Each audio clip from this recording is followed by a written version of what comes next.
hoje vamos falar de locação de imóvel urbano, ou seja, locação de casa. A gente está vendo aí que está uma crise danada, a Caixa Econômica Federal, que libera realmente recursos aí para o programa Minha Casa Minha Vida, que também está difícil, o pessoal pegar empréstimo também está difícil, e aí realmente às vezes a pessoa adia um pouco o sonho da casa própria para ficar no aluguel. Agora, quem é seu inquilino? O que é que a pessoa tem que observar quando aluga uma casa? Eu já quero lhe perguntar, além disso, o seguinte: às vezes alguma pessoa vai alugar uma casa e tem aquele negócio do cheque calção. Isso existe? Isso pode? Pronto. Leonardo, geralmente, respondendo a sua pergunta primeiramente, o cheque calção, sim, ele pode. Né? Porque você pode exigir o fiador, né, a fiança, sim, ou então você pode exigir aquele calção de 3 meses aí a acordar para uma garantia, né? Para deterioração, o imóvel ficar deteriorado, algo desse tipo. O que acontece é que muitas vezes, quando se fala em locação de imóveis residenciais, imóveis urbanos, né, se fala sempre na questão do aluguel, sim, do reajuste, qual seria o índice, e as pessoas pouco conhecem a lei de locação de imóveis. Né? E essa lei, ela trouxe garantias para a pessoa que, como você disse, não pode comprar uma casa, teve que adiar o sonho da casa própria e vai ter que morar de aluguel. Então, em 91 veio essa lei que ela traz essas garantias. Vamos falar aqui de algumas delas, as principais. Né? A primeira é a seguinte: o prazo de locação. Né? Até antes dessa lei, o normal era aquela locação por 12 meses. Né? 12 meses, né? A pessoa ainda está fazendo ali a sua mudança praticamente, né? Está ajeitando a casa e aí, de repente, quando vê, já teria que sair do imóvel. Essa lei trouxe não uma obrigação de prazo mínimo, mas ela trouxe benefícios para o proprietário do imóvel caso ele obedeça um prazo mínimo de 30 meses. Entendi. Se esse prazo mínimo de 30 meses for respeitado, ao término desse prazo, o proprietário do imóvel poderá fazer a chamada denúncia vazia. Ele vai poder pedir o imóvel sem alegar motivo algum. Então, seria uma carta de alforria para o proprietário do imóvel após 30 meses de locação. Né? Caso ele faça um contrato com prazo menor, né, inferior a 30 meses, ele não vai poder mais requerer esse imóvel sem motivo dentro desses 30 meses. Ele só vai poder reaver esse imóvel após 60 meses, né, com a denúncia vazia. Então veja que ele vai estar, entre aspas, preso àquele inquilino por 5 anos, caso ele não faça esse contrato mínimo de 30 meses. Agora é o seguinte: se você quiser fazer alguma pergunta aqui para o Dr. Carlos Rebouças, aproveite. Você, por exemplo, que mora de aluguel, está com alguma dúvida? Aumentaram assim seu aluguel de repente? Então, o que é que você deve fazer? Será que benefícios que você faz na casa você tem que pagar? Pode reduzir no aluguel? Pode ser que a gente esqueça de fazer alguma pergunta aqui ou deixe de tirar alguma dúvida sua. Então tá aqui o telefone embaixo, ó, 3486-1721. Para você que está fora aqui de Fortaleza, coloque o DDD 85. Nós teremos imenso prazer em atender a sua ligação e tirar todas as suas dúvidas. Agora, ainda falando nesse cheque calção, porque você me disse que ou é o fiador ou o cheque calção de 2 ou 3 meses. Mas, por exemplo, se eu dou esse cheque calção, esse dinheiro depois é devolvido para mim ou não? Se você tem a opção de, no final, pagando aluguel até o último mês, reaver esse cheque calção, ou você tem a opção de, chegando nos últimos 3 meses, aquele valor ficar como o valor do aluguel. Né? Então, Leonardo, a exceção, aquele caso que eu falei, dos 30 meses para poder pedir a denúncia vazia, seria a denúncia cheia. O que é a denúncia cheia? É quando o locatário, né, o proprietário do imóvel, né, ele pode pedir o imóvel alegando, por exemplo, que um familiar irá residir naquele imóvel, mas ele terá que provar isso, não é simplesmente alegar, sob pena de estar praticando o crime. Então, vamos ver se eu entendi, o pessoal de casa entendeu, viu? Gente, você liga pra gente aqui e faça suas perguntas. Por exemplo, a pessoa está morando lá de aluguel e de repente você tem um contrato lá. Aí você faz tudo bonitinho, ou dá o cheque calção, ou... Não, enfim, alugou como deve alugar. E aí, por exemplo, se de repente você disse que esse dono chega para mim e diz assim, ainda tô na vigência do contrato, ainda está valendo, diz que eu tenho que sair porque algum familiar vai morar. E se de repente ele também chegar e dizer assim, ó, você está aqui, mas você tem até tal mês para sair porque eu vendi a casa, mas eu ainda estou dentro do contrato, isso pode? Pronto, excelente. Outro detalhe que poucas pessoas conhecem da lei. Quando você alugar um imóvel, verifique se nesse contrato existe a cláusula de vigência. Essa cláusula de vigência ela diz respeito à continuidade do contrato no momento em que esse imóvel for vendido para a terceira pessoa.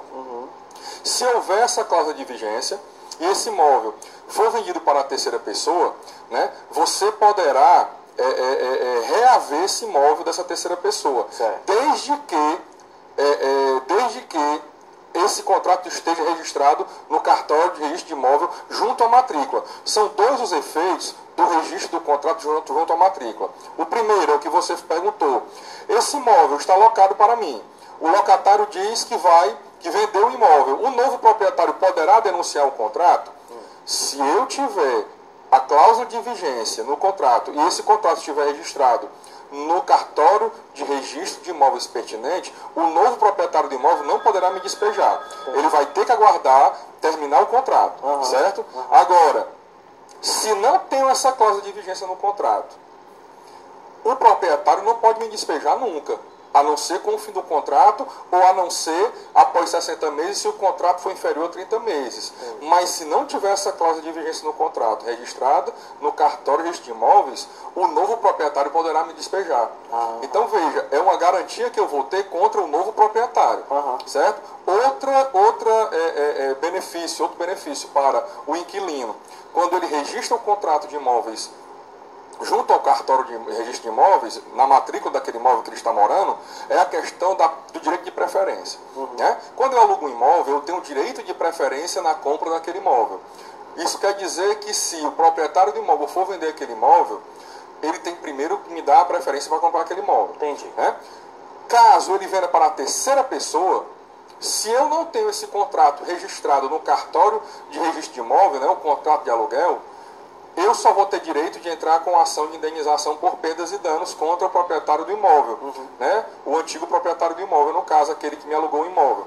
Mas, se eu tiver tido cuidado de registrar o contrato tendo a cláusula de preferência junto à matrícula do imóvel, eu vou poder, inclusive, reaver o imóvel da mão de terceira pessoa, pedir a adjudicação daquele imóvel em meu nome, ou seja, você é o proprietário do imóvel, você vendeu o imóvel no qual eu estou residindo, que eu aluguei de você, para outra pessoa, e eu tenho aquele contrato com a cláusula de preferência de venda para mim, registrado no cartório de registro de imóveis, junto à matrícula, mas mesmo assim você vendeu para a terceira pessoa, eu agora entro com ação e vou contra aquela terceira pessoa tomar o imóvel dela para mim. Muito bem, tem ligação para você, vamos atender o telespectador que já está nos aguardando. Alô? Oi, bom dia, com quem eu falo? Maria Cristina. Oi Maria, tudo bem? Você fala de onde? Sim. Do PC, muito bem. Bom dia para todo mundo aí do PC. Você tem alguma dúvida aqui, alguma pergunta para fazer com o Dr. Carlos Rebouças? Então fica à vontade. Assim, eu estou morando aqui 1 ano. Aí a pessoa quer aumentar R$50. É justo? Pronto. O contrato de aluguel, ele tem um reajuste anual. Né?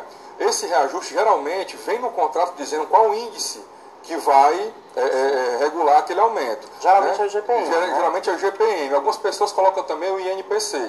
Né? Mas geralmente é o GPM. O que tem que ser feito aí, a pessoa que está com a dúvida, o que ela tem que fazer é o seguinte: tem que olhar o contrato que ela assinou, qual o índice que está ali regulamentado, ver se não é um índice que não é aceito.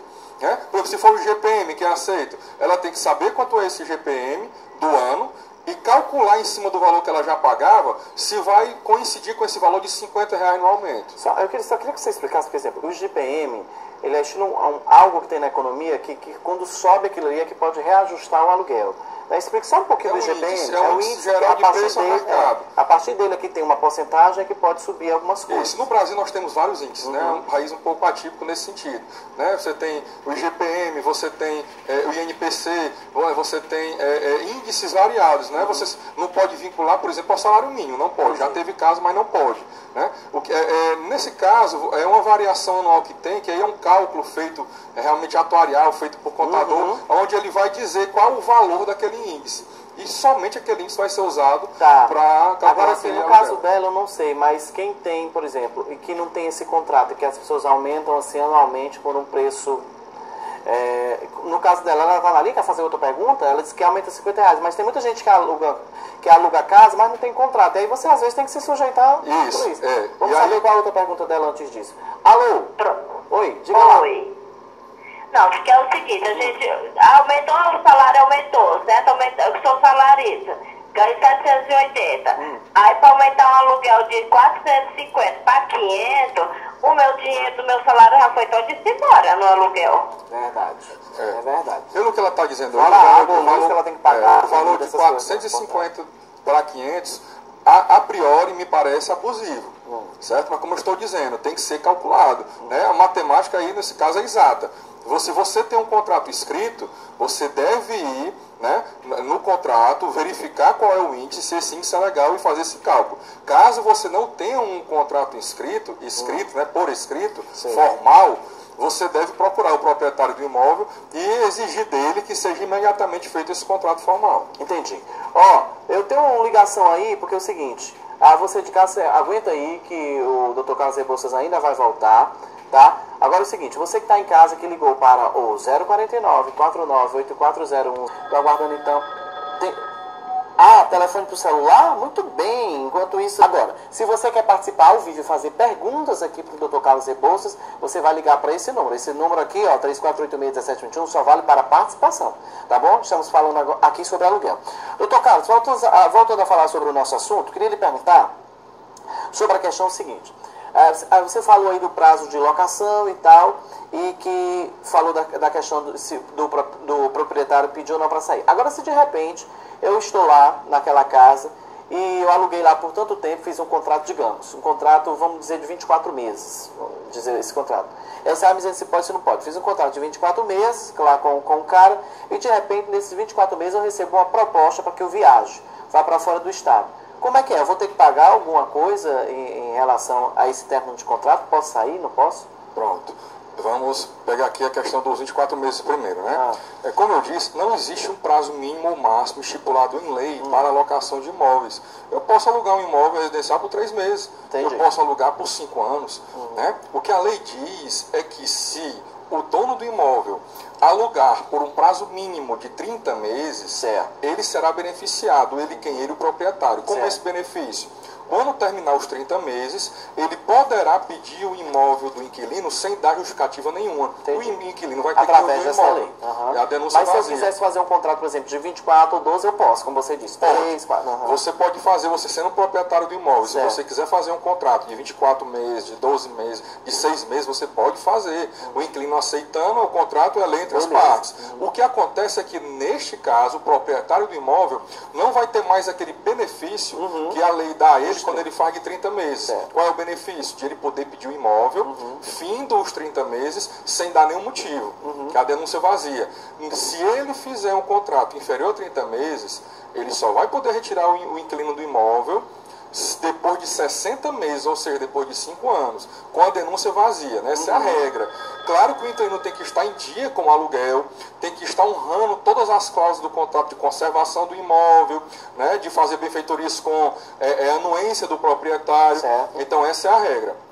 A questão que você fez é bem interessante, as pessoas desconhecem bastante. Você aluga um imóvel, independente do prazo, você está dentro do prazo de locação ainda. Geralmente, se você descumpre o prazo de locação, por exemplo, você tem uma multa, né, que em regra, né, ficou costumeiro de ser 3 meses de aluguel, né, é proporcional, geralmente. Então, você, por exemplo, alugou um imóvel e aí é uma transferência, não é isso? Isso. Você foi transferido para outro estado de trabalho, por exemplo, e você tem que devolver esse imóvel, você não vai mais residir nele, você vai ter que pagar essa multa? Não. A lei diz que no caso de transferência, você comprovando que vai mudar por motivo de trabalho, né, que foi transferido daquela localidade, você vai comprovar isso e você poderá devolver o imóvel isento desta pena contratual. Entendi. Vamos atender a ligação de um telespectador. Alô, bom dia. Alô? Oi, com quem eu falo? Com a Vera. Oi, Vera, você fala de onde? Benfica. Do Benfica. Um abraço para você, para todo mundo do Benfica. Você tem alguma pergunta, alguma dúvida aqui para o Dr. Carlos Rebouças? Pode perguntar. Assim, eu queria saber, na verdade, não é bem sobre aluguel. Alô? Oi, pode falar. Porque eu tinha falhado.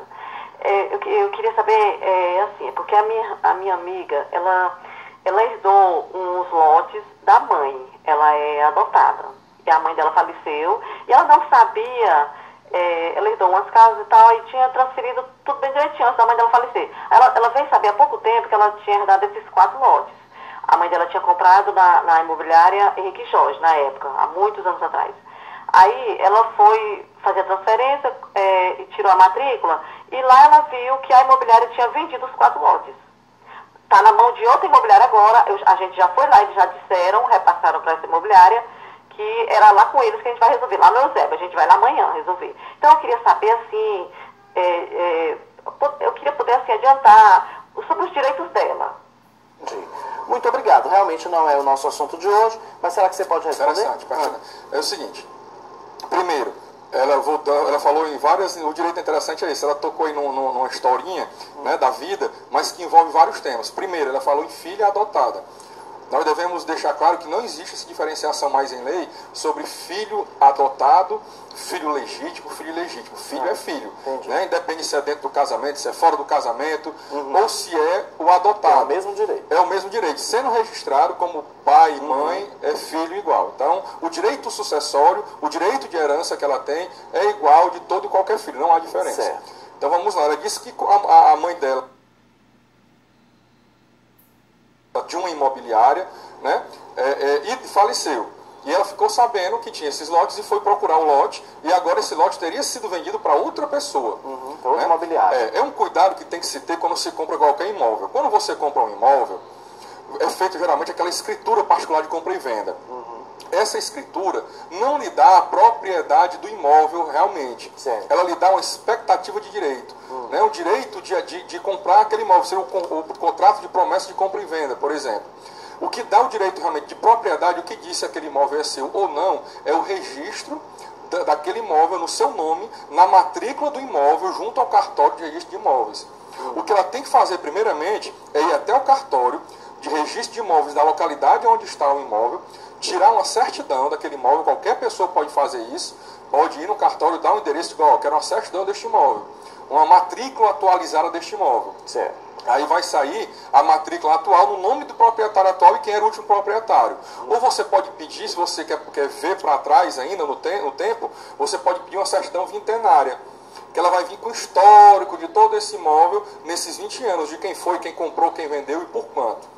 Então, se o imóvel estiver chegado a ser transferido para a mãe dela, né, no registro de imóveis, então realmente aí houve até um crime, né, porque houve uma falsificação de matrícula de imóvel, isso tem que ser averiguado. Agora, se esse imóvel foi comprado, não teve o zelo, o novo proprietário, o adquirente, de fazer o registro no cartório de registro de imóveis, e esse imóvel foi vendido para a terceira pessoa, o direito protege sempre a terceira pessoa. Por isso que quando eu falei do contrato de aluguel, o inquilino só vai poder tomar o imóvel do terceiro comprador se o contrato de aluguel estiver registrado no cartório de registro de imóveis. Porque aí quando o inquilino foi comprar, ele ficou sabendo que aquele imóvel estava alugado. Então, nesse caso aqui... Então, queria tirar essa dúvida com você, aproveitar e tirar a dúvida com o pessoal de casa. Porque não seria uma questão de má-fé?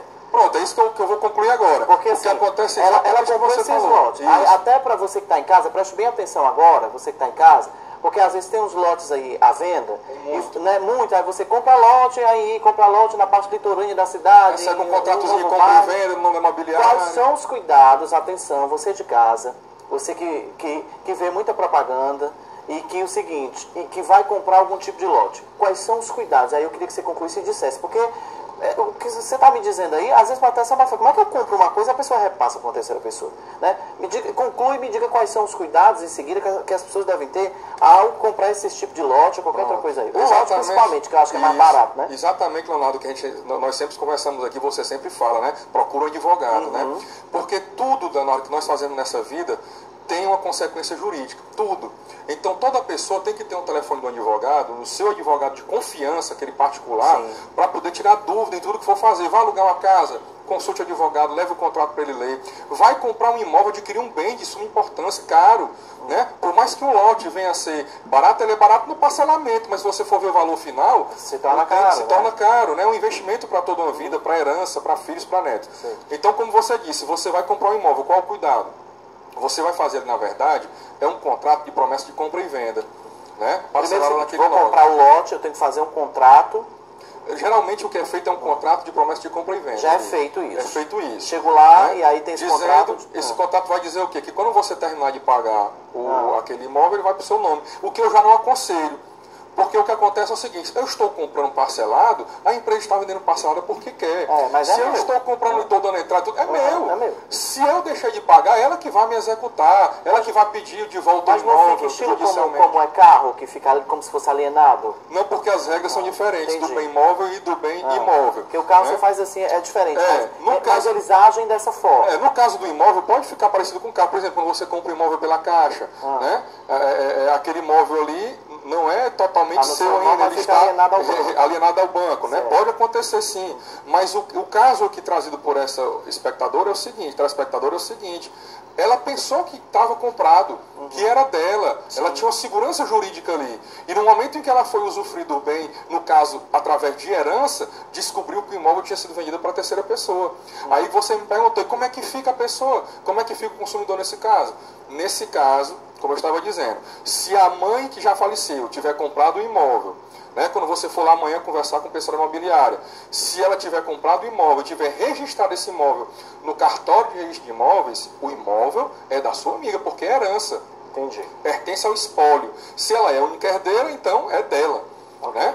Se ela não é única herdeira, é dela e dos demais herdeiros. Agora, se ela tiver comprado esse imóvel, não tiver feito registro no cartório de registro de imóvel, averbado essa compra na matrícula, o que ela vai ter apenas... E esse imóvel foi vendido para terceira pessoa, essa terceira pessoa é inocente, ela não sabia de nada.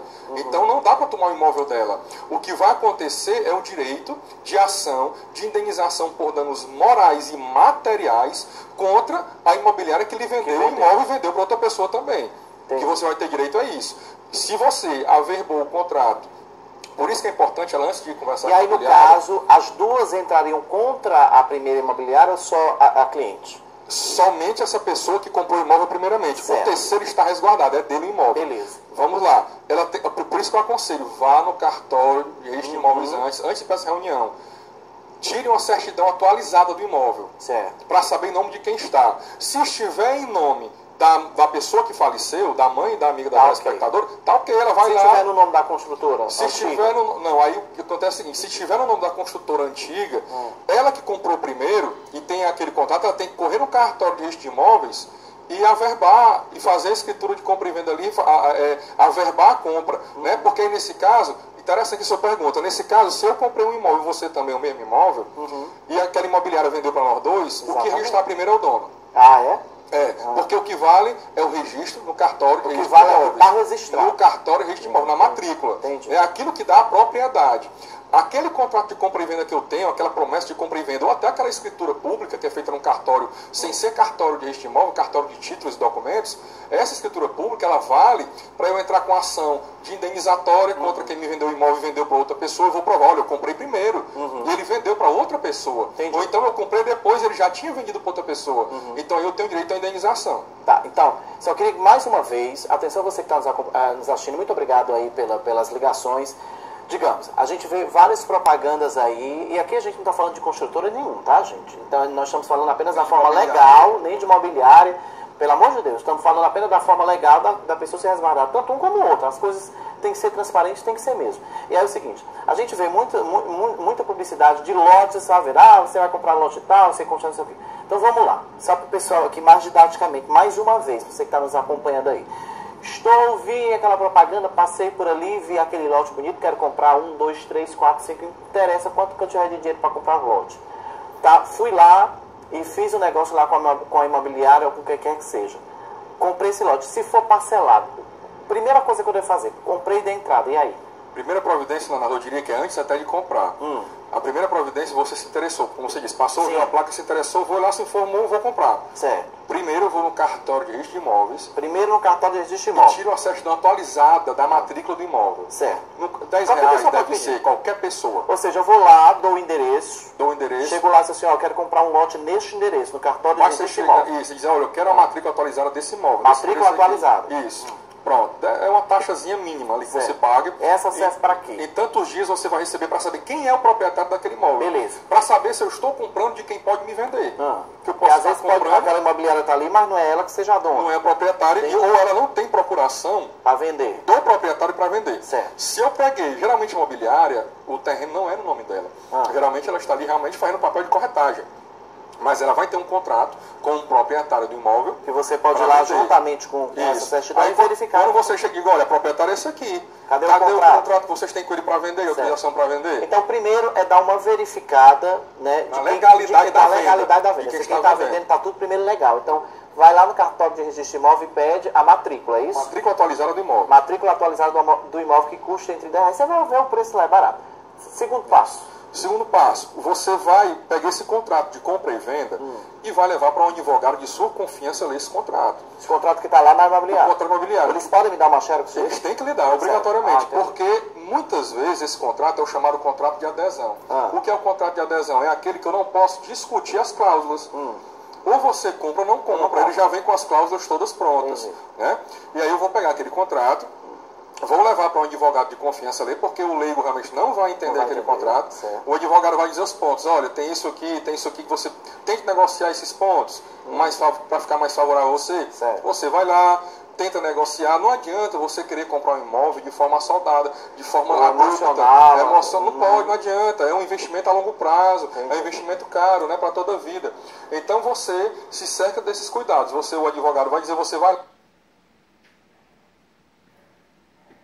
até chegar o melhor para você. Junto com o advogado e tudo, por escrito. Isso, né? Por escrito. Tá. Quando for modificado ou não, se você aceitar da forma que está, você vai assinar aquele contrato de compra e venda e vai começar a pagar. Né? E aí você vai ver, olha, agora eu quero registrar esse contrato no cartório. Paguei a primeira parcela, tá tudo ok, assinei o contrato de adesão, fui lá no cartório, tirei aquele registro lá da matrícula, levei lá o contrato para você de adesão, você viu que tá tudo que assinei, começa a pagar a primeira parcela. Pronto. A partir do momento que eu comecei a pagar a primeira parcela da dia, o que é que eu faço? Vamos ao cartório de registro de imóveis e registrar esse contrato. Vamos lá de novo. Pode ficar no seu nome alienado, né, com uma alienação ali a imobiliário ou o proprietário do imóvel, condicionando a transferência da propriedade ao término do pagamento da quitação. Ou pode ser transferido diretamente, que não é o comum. Mas o importante é que fique registrado junto à matrícula do imóvel que eu comprei este terreno, que eu comprei esta casa, este lote. Para que terceira pessoa, até para proteger terceiras pessoas também, que venham a ser vendido aquele imóvel para outra pessoa. Nesse caso que ela contou, se todos tivessem tomado os cuidados que nós devemos tomar, de registrar no cartório de registro de imóvel, averbar e tudo, a terceira pessoa talvez não tivesse comprado. Porque no momento que ele chegasse lá no cartório, verificar, já está vendido. Tá vendido. O proprietário não é você. O proprietário é outro. Como é que você quer me vender? Então né? a gente já sabe que se foi vendido é porque não foi registrado. Se foi vendido é porque não foi registrado. Entendi. E pode até ter sido vendido para outra pessoa. E essa outra pessoa ter comprado só com o contrato de compra e venda e não ter ido olhar no cartório também. Então assim, ela deve... O que eu indico é o seguinte. Primeira coisa, tire a certidão atualizada do imóvel. Né? A matrícula. Se tiver a matrícula atualizada no nome da pessoa que faleceu, pode. Se não tiver, tire a veterinária. Aqui vai contar todo o histórico do imóvel. E aí procure um advogado para que ele lhe oriente e possa lhe conduzir nessa reunião. Entendi.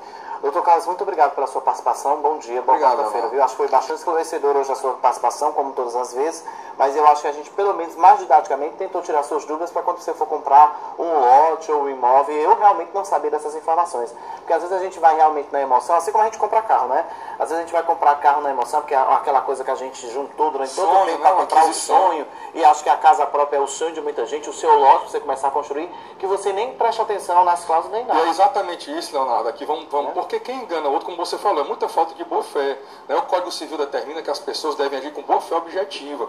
Mas aquela pessoa maliciosa, o estelionatário, quando ele quer cometer o crime de estelionato, tem um benefício, ele usa exatamente isso. Ele usa a sua alegria, o seu emocional, né? Aquela sua euforia. Ele usa exatamente isso, ele envolve ali e ele aplica o golpe. Exatamente. Então, qualquer coisa, procure sempre um advogado. Sempre um advogado. Né? Muito obrigado, um abraço para você. Ó,